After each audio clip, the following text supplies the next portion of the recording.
Hello everyone, welcome और welcome back to my channel. I hope you doing really great. So आज के video में हम chapter 8 migration trends देखेंगे।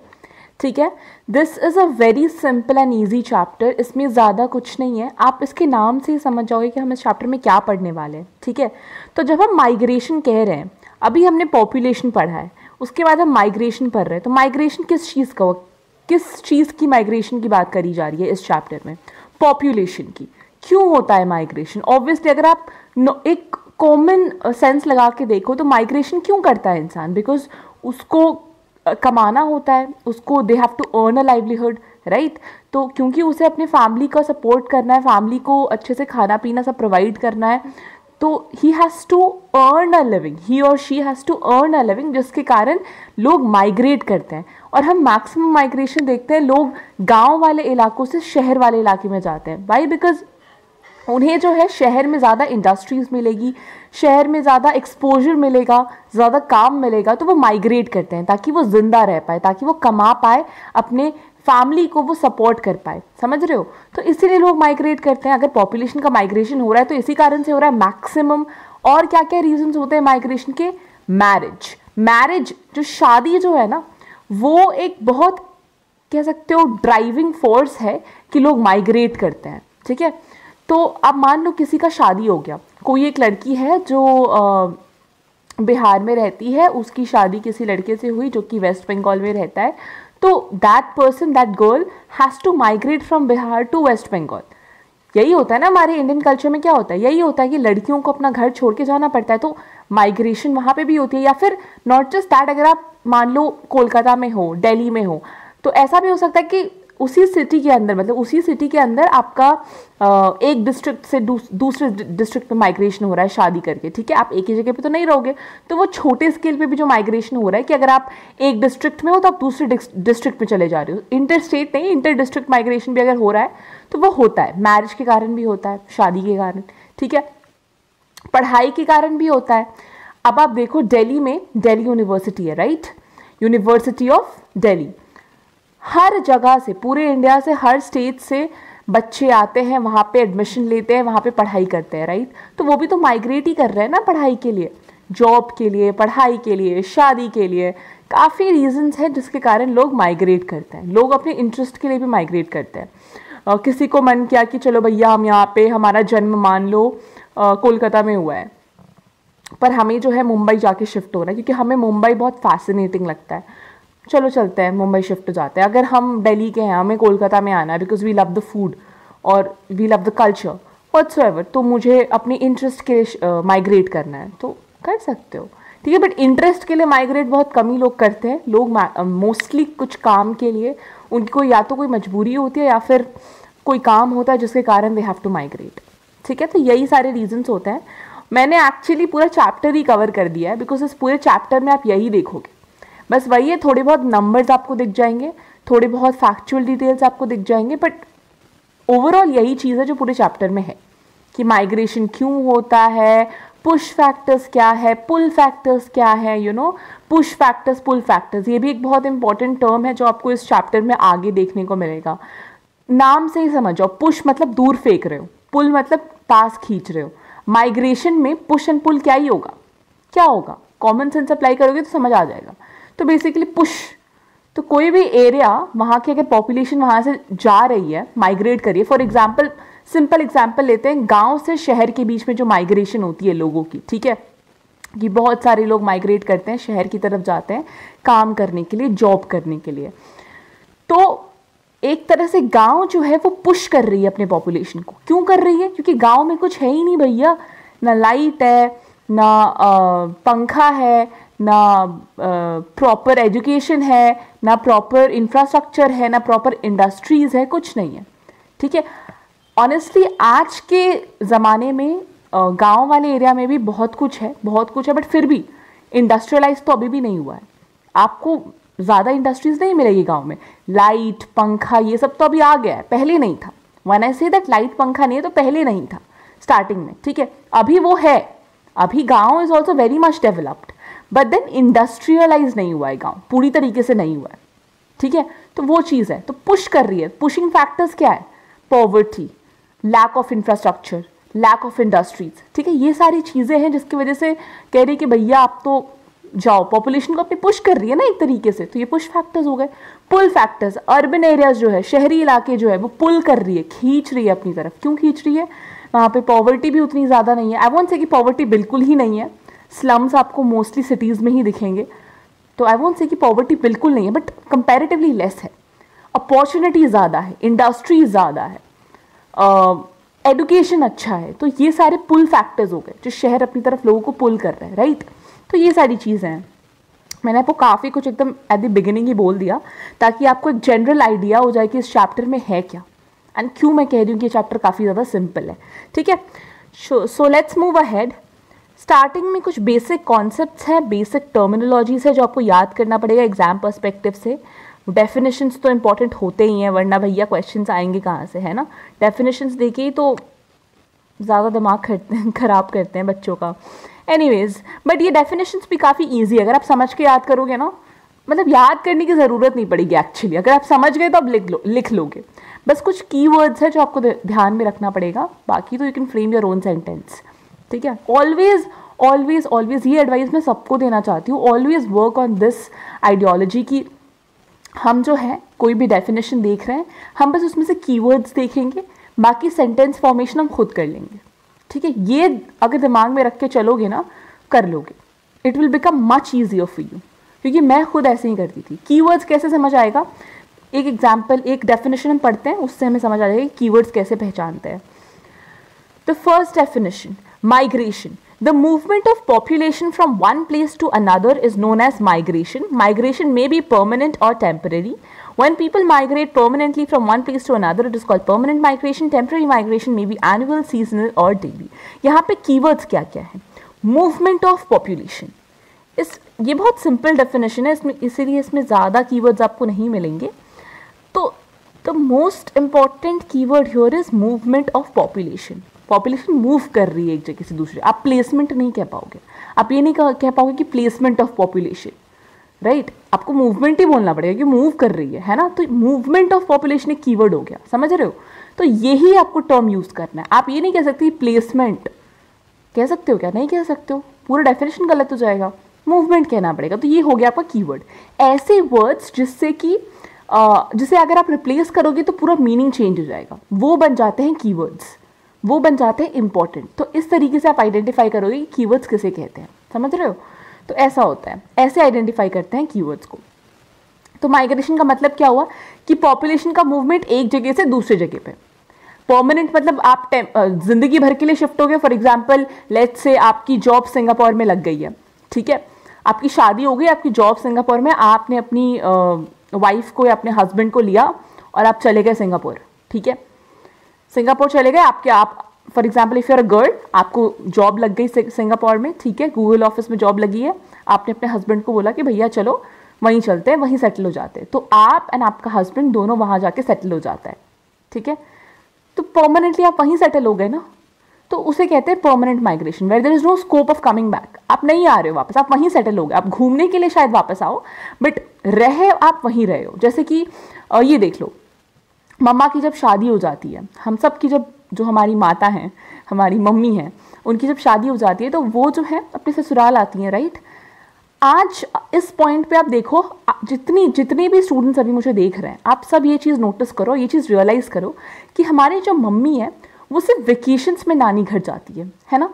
तो इट इज़ लाइक कि बस घूमने के लिए जा रहे हैं, बस थोड़ा टू रिलैक्स आवर सेल्व्स, ठीक है, टू रिलैक्स देयर सेल्व्स दे गो नानी घर, ठीक है, जो उनका अपना घर है, जहाँ पे उनका जन्म हुआ है, जहाँ पे वो बच्चे से बड़ी हुई हैं, राइट। तो वहाँ वो कब जाती हैं? वेकेशंस में। कभी कभी अगर वेकेशंस नहीं हुई, वेकेशंस एक्सटेंड नहीं हुई, या फिर वेकेशंस के टाइम पे कोई और काम आ गया तो नहीं भी जाती हैं।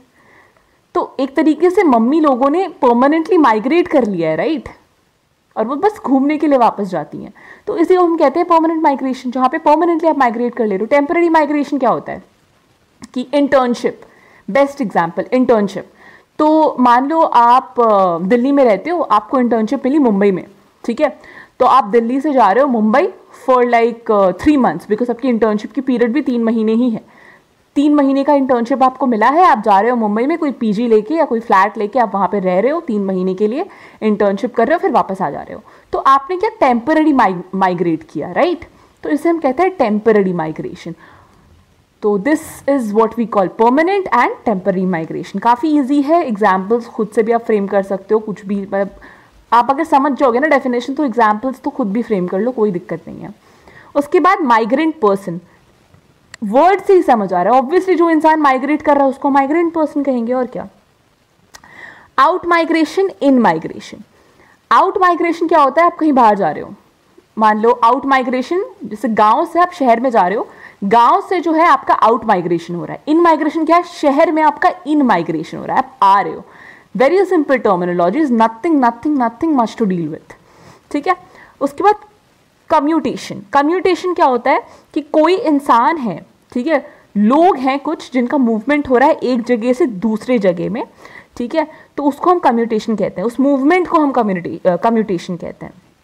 जो मूवमेंट हो रहा है ना उसे ही हम कम्यूटेशन कह रहे हैं। अब इंसान का शहर से गांव में, सॉरी गांव से शहर में, शहर से गांव, जो भी कहो, ठीक है, तो गांव से शहर में अगर वो माइग्रेट कर रहे हैं तो उस मूवमेंट को हम कम्यूटेशन कहते हैं। Step wise migration. अब देखो सीढ़ी जब आप चढ़ते हो तो आप पहले पहला स्टेप लोगे, फिर आप जाओगे टॉप पे, राइट। अब आपको टॉप पे जाना है तो आप एक ही बार में क्लाइंब करके तो जा नहीं सकते, you have to take the first step and then you have to climb up the stairs, right. तो सिमिलरली स्टेप वाइज माइग्रेशन में क्या होता है कि पहले बंदा एक छोटे जगह से कंपैरेटिवली बड़ी जगह पे जाता है, फिर उसके बाद वहां से एकदम बहुत बड़ी जगह पे जाता है। फॉर एग्जाम्पल कोई गांव से शहर में जा रहा है, शहर से सीधा फॉरेन जा रहा है, तो उसे ही हम क्या कहते हैं, स्टेप वाइज माइग्रेशन कहते हैं। Moving ahead, okay, so migration and census of India. आपको सेंसस जो होता है इंडिया में उससे आपको पता चलता है कि पॉपुलेशन कितना है, ठीक है। तो अगर आपको पता चल रहा है कि पॉपुलेशन कितना है तो आपको समझ आ रहा है कि माइग्रेशन कितना हो रहा है, कितना नहीं हो रहा है, कितने लोग कहाँ से क्या मूव कर रहे हैं, पॉपुलेशन कम रहा है, घट रहा है, तो कम हो रहा है या ज़्यादा हो रहा है, घट रहा है या बढ़ रहा है, तो उससे आपको ये समझ आता है ना कि माइग्रेशन कितनी हो रही है, क्या हो रही है। तो आपको सेंसस से एक तरह से माइग्रेशन भी समझ आता है, ठीक है। Following questions are asked about migration at the time of census enumeration. किस तरीके से पता चलता है कि माइग्रेशन कितना हो रहा है, कितना नहीं हो रहा है। तो जब सेंसस होता है ना तो ये कुछ क्वेश्चंस हैं जो पूछे जाते हैं। पहला तो ये 1981 वाली सेंसस की बात कर रहे हैं हम, ठीक है। तो उस टाइम पे जब माइग्रेशन के बारे में पूछा गया था, 1981 में जब सेंसस हुआ था, तो माइग्रेशन कैसे कैलकुलेट हुई थी, किस तरीके से पता चला था कितने लोग कहाँ माइग्रेट किए, कैसे नहीं, तो कुछ क्वेश्चंस पूछे गए थे। तो क्या था क्वेश्चन, पहला तो ये कि is the person born in this village और town, if no then further information is taken on rural और urban status of the place of birth, name of the district and state, of outside India the name of the country of birth, ठीक है। तो पहले तो ये पूछा जाता है कि क्या वो इंसान, इस लोग जाते हैं किसी भी एक गांव में चले गए या फिर किसी भी एक शहर में चले गए, वहाँ पे जाते हैं, घर में पूछते हैं कि क्या उस इंसान का जन्म इधर हुआ था। तो वो अगर कहेंगे कि हाँ तो ठीक है, अगर ना कहते हैं तो पूछेंगे कि फिर कहाँ हुआ था, किधर जन्म हुआ था। मान लो, चलो I am making this very simple for you, मान लो मैं सेंसस ले रही हूँ, आपके घर आ रही हूँ मैं, ठीक है। तो मैं आती हूँ आपके घर और मैं आपसे पूछती हूँ, फॉर एग्जाम्पल एक है शनाया, एक है रोहन। मैं शनाया के घर जाती हूँ और मैं पूछती हूँ उससे कि शनाया क्या आपका जन्म इधर ही हुआ था जहाँ पे आप अभी हो। शनाया कहती है हाँ, तो फिर ठीक है, फर्दर जो भी क्वेश्चन है वो फर्दर प्रोसीडिंग्स मैं कर लूँगी। फिर मैं जाती हूँ रोहन के पास और मैं रोहन से पूछती हूँ कि क्या रोहन आपका यही बर्थ प्लेस है जहाँ पे आप अभी हो। रोहन मुझे कहता है नहीं। फिर मैं उससे पूछूंगी कि तो फिर आपका जन्म कहाँ हुआ था। रोहन मुझे फिर कहेगा कि मेरा जन्म जो है वो मुंबई में हुआ था और फिलहाल रोहन जो है वो दिल्ली में है। तो मैं कहूँगी अच्छा ओके, मुंबई में कहाँ हुआ था, कौन से डिस्ट्रिक्ट में, किस जगह पे हुआ था क्या नहीं, वो मैं क्वेश्चन पहले पूछूंगी, ठीक है। एक और कि मैं घर जा रही हूँ, उसका नाम है कार्तिक। कार्तिक के घर में जा रही हूँ और कार्तिक से मैं पूछ रही हूँ तुम्हारा जन्म क्या यहीं हुआ था। कार्तिक मुझे कहेगा कि नहीं, मेरा जन्म तो स्विट्जरलैंड में हुआ था। तो मैं पूछूंगी स्विट्जरलैंड में कहाँ हुआ था। ये क्वेश्चन जो है ये पूछा गया था 1981 में जब सेंसस हुई थी। उस टाइम पे माइग्रेशन कितनी हुई है, क्या हुई है, उसको जानने के लिए पहला क्वेश्चन ये पूछा गया था। फिर दूसरा क्वेश्चन क्या था, दूसरा क्वेश्चन ये था has the person come to this village और town from elsewhere, if yes then further questions are asked about the status of previous place of residence, name of the district, state and outside India, name of the country. Same he question है, यही पूछा जाता है कि अब रोहन, कार्तिक और शनाया, तीनों से मैंने क्वेश्चन पूछा। शनाया तो यहीं की है, मान लो शनाया, रोहन, कार्तिक तीनों दिल्ली में रहते हैं। शनाया से मैंने पूछा, शनाया ने कहा कि नहीं मेरा जन्म भी दिल्ली में ही हुआ है, तो फिर फेयर इनफ, गुड, और कुछ पूछने की ज़रूरत ही नहीं है। रोहन के पास में गई, रोहन ने कहा कि नहीं मेरा जन्म तो मुंबई में हुआ है, तो फिर मैं रोहन से पूछूं कि मुंबई में कहाँ हुआ है। ठीक है, क्यों पूछूंगी मैं रोहन से कि मुंबई में कहाँ हुआ है? ताकि मुझे ये पता चले कि मुंबई के किस एरिया से रोहन आया है, क्या कोई सेमी अर्बन एरिया से आया है या प्रॉपर अर्बन एरिया से आया है, कहाँ से आया है। ठीक है, उसके बाद कार्तिक, कार्तिक से मैं पूछूंगी कि स्विट्जरलैंड में कहाँ से आए हो तुम, कोई रूरल एरिया, कोई सेमी अर्बन, कोई अर्बन एरिया, ताकि मुझे पता चले कि किस तरीके से, किस रेट पे माइग्रेशन हो रही है और क्यों हो रही है। ठीक है, तो इस तरीके से जो है माइग्रेशन का अकाउंट जो है उस टाइम पे लिया गया था 1981 में, जब पहला सेंसस हुआ था तब। Moving ahead, in the census of India migration is enumerated in the following two basis, place of birth, place of residence. Same ही है, अभी भी अगर सेंसस होती है तो यही पूछा जाता है कि आपका प्लेस ऑफ बर्थ कहाँ है और आप अभी कहाँ रह रहे हो। तो इससे माइग्रेशन आप देख सकते हो, कैलकुलेट कर सकते हो कि कितना किसका माइग्रेशन किस रेट पे हो रहा है, माइग्रेशन इंडिया में कहाँ से कितने लोग माइग्रेट कर रहे हैं, क्यों कर रहे हैं, रीजन ऑफ माइग्रेशन क्या है, वो पता चलता है। फिर क्लासिफिकेशन ऑफ माइग्रेशन, अब देखो migration, cause, distance, duration of time. Cause economic, social, distance long distance, short distance, duration of time short duration, long duration. अब माइग्रेशन की जब हम बात करते हैं तो उसको तीन तरह से क्लासिफाई किया जाता है। पहला तो माइग्रेशन का कॉज क्या होता है, या तो इकोनॉमिक कॉज हो सकता है या फिर सोशल कॉज हो सकता है। शादी की वजह से, शादी एक सोशल कॉज ही है ना, मैरिज, शादी की वजह से भी माइग्रेशन होता है, पढ़ाई की वजह से भी माइग्रेशन होता है ना। इकोनॉमिक में क्या आ जाएगा, आपको जॉब आ जाएगा, जॉब की वजह से जो है माइग्रेशन हो रहा है। ठीक है, जॉब की वजह से लोग शहर, गाँव से शहर में जा रहे हैं, तो दो कॉज हो गए आपके। डिस्टेंस, लॉन्ग डिस्टेंस हो रहा है या शॉर्ट डिस्टेंस माइग्रेशन हो रहा है, कहाँ से कहाँ ट्रैवल कर रहे हो आप। Duration of time, short duration के लिए इंटर्नशिप के लिए जा रहे हो या परमानेंटली सेटल होने के लिए जा रहे हो जॉब के लिए। स्टार्टिंग में देखो, चैप्टर के स्टार्टिंग में मैंने आपको ये सारी चीज़ें बता दी है। इट विल बिकम, और अभी आप पढ़ोगे ना, इसके बाद जितने भी टॉपिक्स आप देखोगे आपको काफ़ी ईजी लगेगा। ठीक है, बिकॉज बहुत जनरल एक आइडिया है, ज़्यादा कुछ नहीं है, और बहुत ही सिंप्लीफाई करके मैंने भी आपको समझाया और आपको भी समझना है। ठीक है, सिंपल, एकदम simple, there is nothing complex in this chapter. ठीक है, moving ahead, types of migration.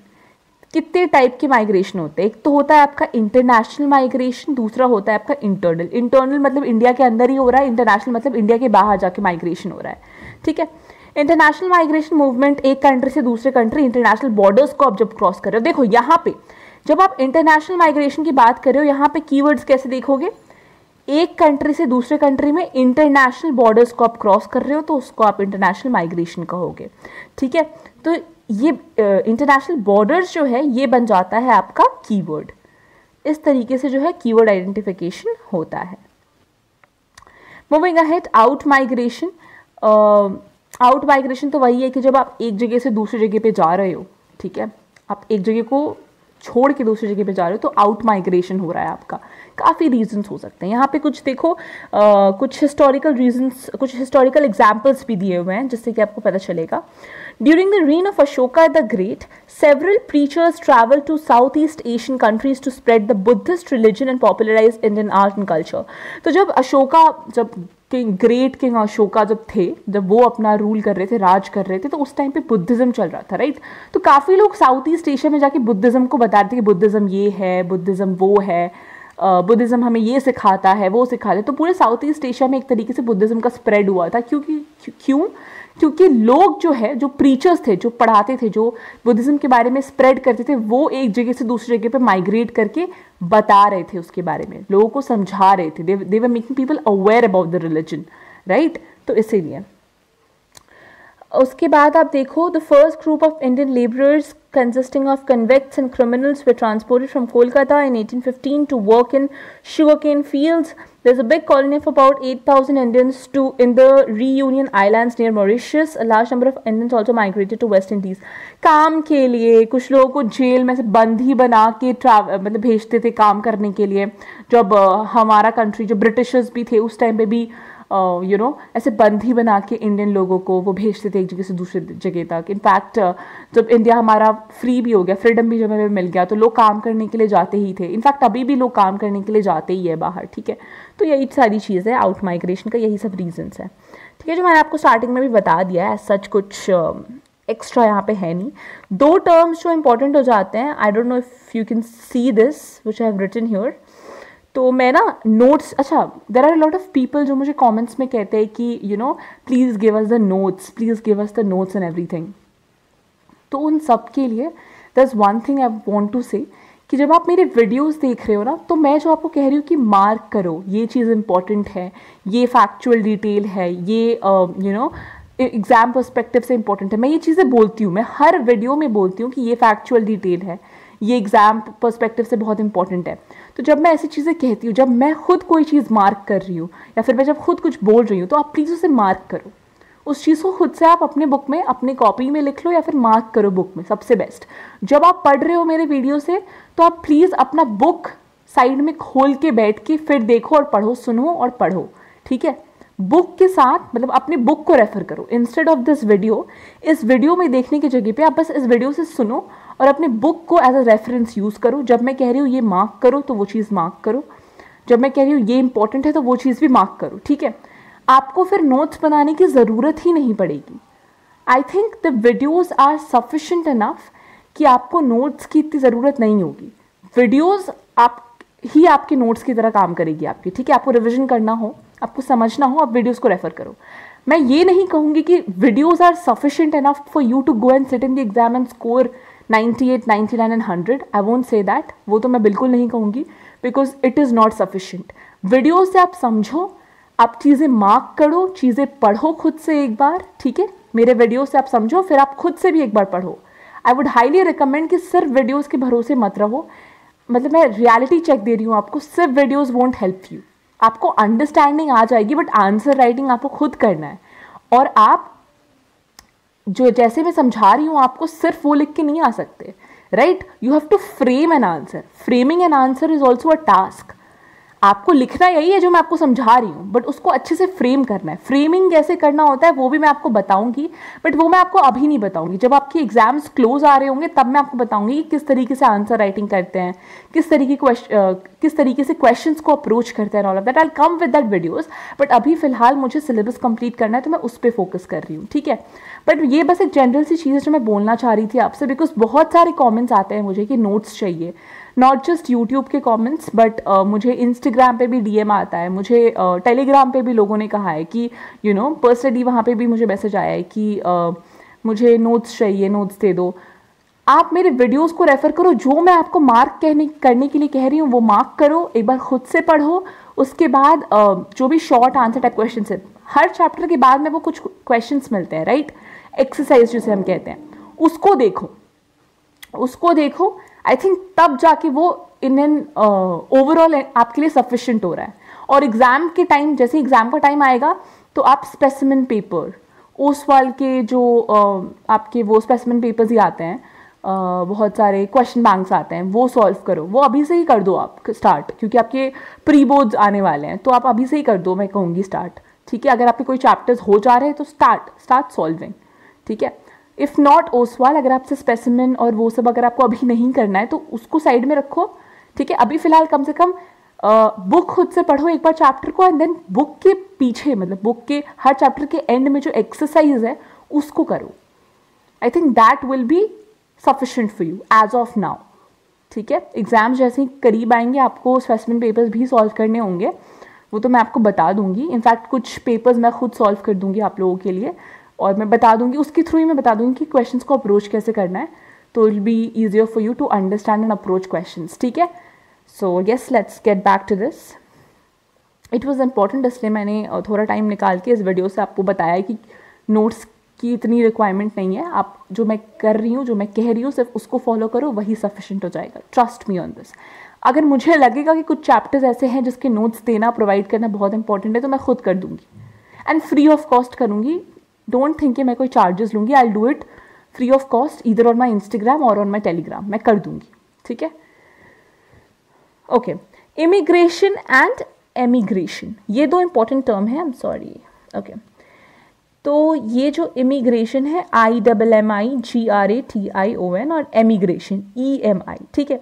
Immigration का मतलब होता है action of coming and living in foreign country, and emigration का मतलब होता है action of leaving one's own country.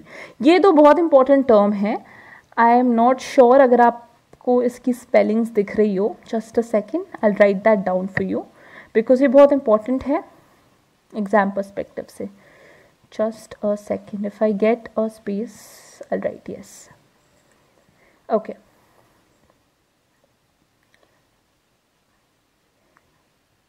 Immigration, ये R है, ठीक है, R। एक आपका हो गया इमिग्रेशन और एक आपका हो गया, just a second, emigration. I am not sure if it's single M or double M, just a second, let me confirm, it is just single M, okay। तो आप ये मार्क कर लो, एक आपका इमिग्रेशन हो गया, एक एमिग्रेशन हो गया। इमिग्रेशन का मतलब क्या होता है, जब आप किसी फॉरेन कंट्री में जाके, इमिग्रेशन आई वाले इमिग्रेशन का मतलब होता है जब आप किसी फॉरेन कंट्री में जाके रह रहे हो और आप वहाँ पे आपने खुद को सेटल कर लिया है, ठीक है। एमिग्रेशन का मतलब होता है जब आप अपनी कंट्री को छोड़ के किसी दूसरे कंट्री में जा रहे हो। इसको याद करने का सबसे सिंपल तरीका है द फर्स्ट लेटर। इमिग्रेशन में द पहला लेटर क्या है, आई। इमिग्रेशन में पहला लेटर इज आई, ठीक है। और एमिग्रेशन में पहला लेटर इज ई। ई का मतलब होता है एग्जिट, आई का मतलब होता है इन। इमिग्रेशन का मतलब होता है आई जहां पे है उसका मतलब हो रहा है इन, मतलब आप फॉरेन कंट्री में इन कर गए हो, आप सेटल कर गए हो। एमिग्रेशन में ई है, मतलब एग्जिट कर गए हो, तो आप अपनी कंट्री को एग्जिट करके किसी दूसरी कंट्री में जा रहे हो रहने के लिए। तो इस तरीके से आप जो है डेफिनेशन याद कर सकते हो अच्छे से। अब आप कभी नहीं भूलोगे इमिग्रेशन क्या होता है, एमिग्रेशन क्या होता है। ई फॉर एग्जिट, मतलब आप अपनी कंट्री को छोड़ के दूसरी कंट्री में जा रहे हो। आई फॉर इन, मतलब आप किसी फॉरेन कंट्री में आके सेटल कर रहे हो, ठीक है। तो यही चीज़ है, काफ़ी ईजी है, there is nothing so tough, ठीक है।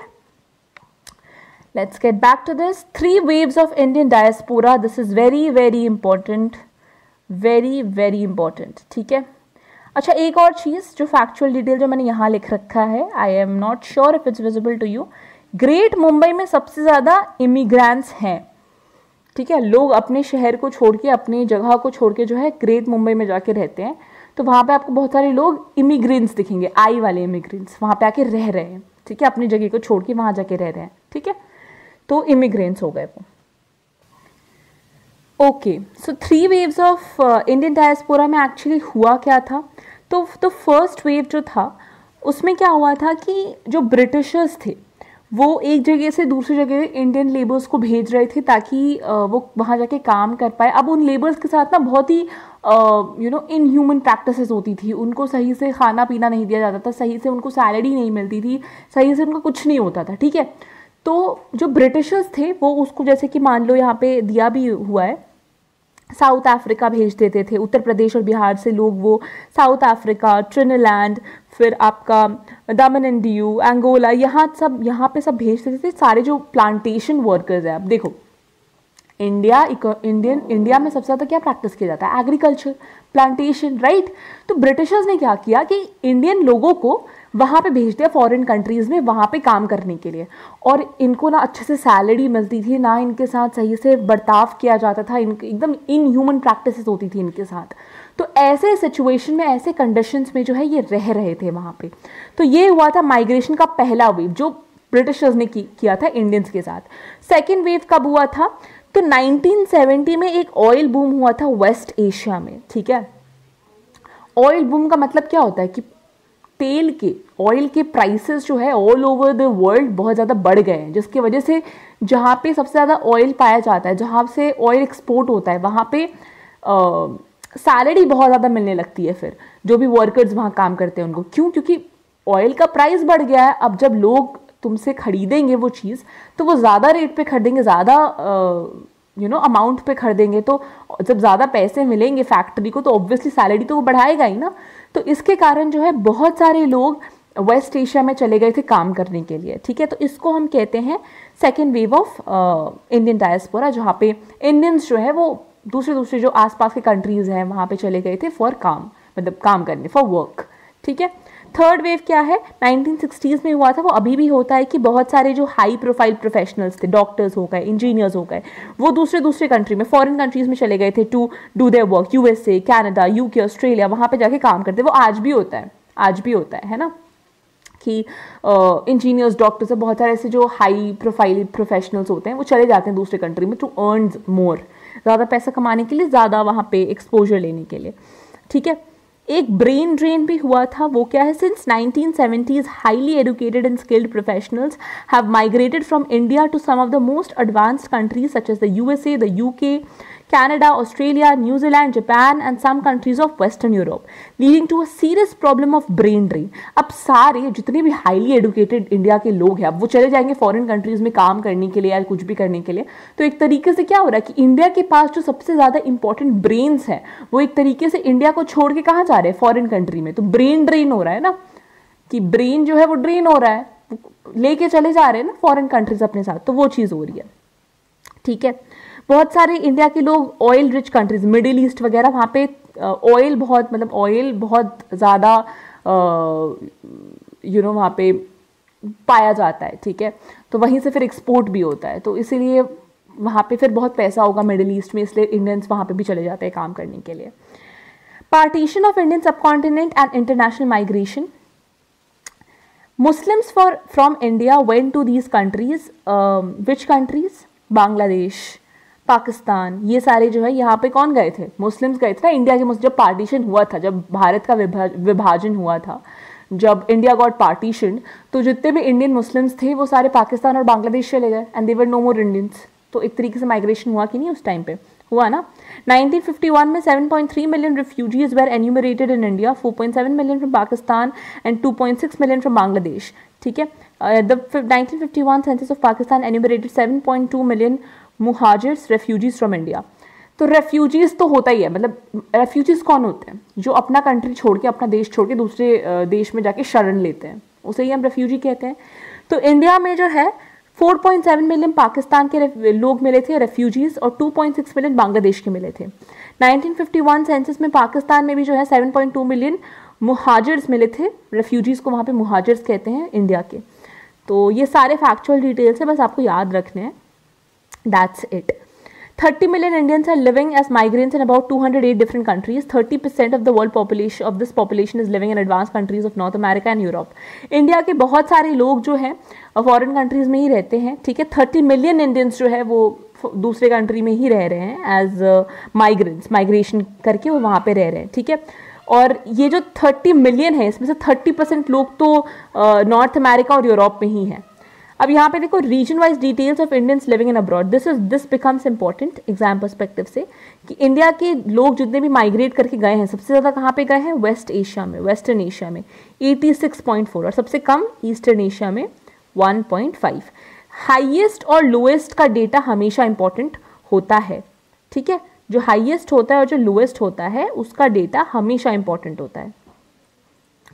ओके, मूविंग अहेड, इन माइग्रेशन, वही जो आपको हम कह रहे थे कि जो लोग दूसरे कंट्री से हमारी कंट्री में आते हैं, ठीक है। इन माइग्रेशन इंडिया में कहाँ हुआ है, देखो, the present day population of India consists of descendants of people who migrated into this country at different prehistoric and historic times from different parts of the world. These include the Dravidians, the Aryans, Muslims, Mughals, Europeans, etc. तो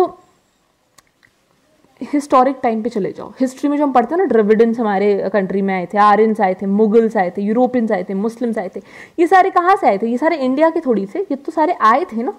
तो इसको हम कहते हैं इन migration, जो आए थे हमारे कंट्री में। बहुत सारे लोग एशिया से भी आते हैं, यूरोप से आते हैं, अफ्रीका, अमेरिका, यहाँ से भी लोग आते हैं हमारे देश में। नेपाल, बांग्लादेश, अफगानिस्तान, पाकिस्तान से भी लोग आते हैं माइग्रेट करके इंडिया में। मोस्टली आपको वो पॉपुलेशन कहाँ पे मिलेगा, नेपाल वगैरह में, असम में, वहाँ पे आपको मिल जाएगी। बहुत सारे बांग्लादेशीज मिलेंगे, बहुत सारे नेपालीज मिलेंगे, काफ़ी सारे ऐसे लोग होते हैं जो आते हैं नेपाल से, ठीक है, वो होंगे वहाँ पे। सो यहाँ पे देखो, ये इतना इम्पोर्टेंट नहीं है, अगर आप पढ़ना चाहो तो पढ़ सकते हो। तिब्बतन्स, अफगान्स, श्रीलंका, म्यांमार, उसके बाद बांग्लादेश, यहाँ से कितने लोग जो हैं इंडिया में आके रह रहे हैं उसका जो है डिटेल एनालिसिस यहाँ पे दिया हुआ है, डिटेल नंबर दिए हुए हैं। It is not important you guys, बिल्कुल इंपॉर्टेंट नहीं है, बट अगर आपको याद करना है तो आप कर सकते हो, एक बार पढ़ सकते हो, बट इतना इंपॉर्टेंट नहीं है, ठीक है।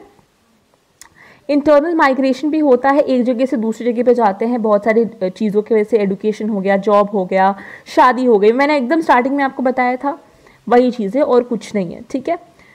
तो ये सारी चीज़ें, ये देखो आप यहाँ पे सर्वे दिया हुआ है कि कितने लोग, कितने मिलियन लोग माइग्रेट किए हुए हैं, यहाँ पे वो दिया हुआ है ऑल इंडिया लेवल का। रीजंस फॉर माइग्रेशन, अच्छा चलो रीजंस फॉर माइग्रेशन जो है वो हम नेक्स्ट वीडियो में कवर करेंगे।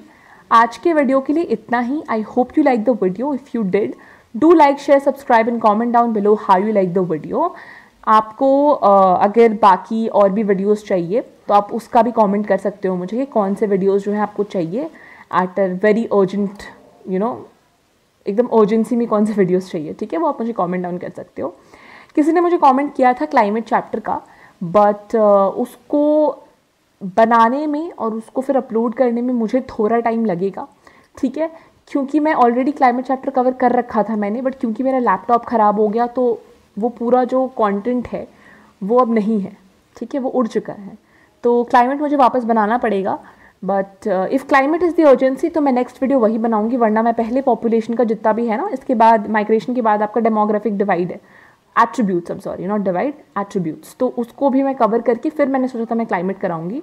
बट अगर उसको एकदम वो आपको बिल्कुल अर्जेंटली चाहिए तो मैं इसके बाद माइग्रेशन कंप्लीट करा के फिर वही बना दूंगी। तो जस्ट लेट मी नो कि क्या सीन है, कैसा क्या है इन द कमेंट्स बिलो, फिर मैं उस हिसाब से वीडियो बना दूंगी, ठीक है। ऑल्सो अगर आपको पॉलिटिकल साइंस, हिस्ट्री, इनके भी वीडियोस चाहिए या फिर ज्योग्राफी के बाकी चैप्टर्स के भी वीडियोस चाहिए तो उसका आपको प्लेलिस्ट मिल जाएगा डिस्क्रिप्शन बॉक्स में, वहाँ से जाके चेकआउट कर सकते हो। आप मुझे इंस्टाग्राम पे फॉलो करना बिल्कुल मत भूलना, क्योंकि वहाँ पे अगर आपको इंस्टेंट रिप्लाई चाहिए तो आपको मिल जाएंगे, ठीक है। अगर मैं नोट्स भी शेयर करती हूँ तो मैं इंस्टाग्राम पे ही मोस्ट प्रॉब्ली शेयर करूँगी। टेलीग्राम चैनल का लिंक भी है, आप जाके ज्वाइन कर सकते हो। In case of any doubts, you can DM me on my Instagram or on my Telegram channel or in the comments below. ठीक है? But yes, till then, happy studying. Good luck.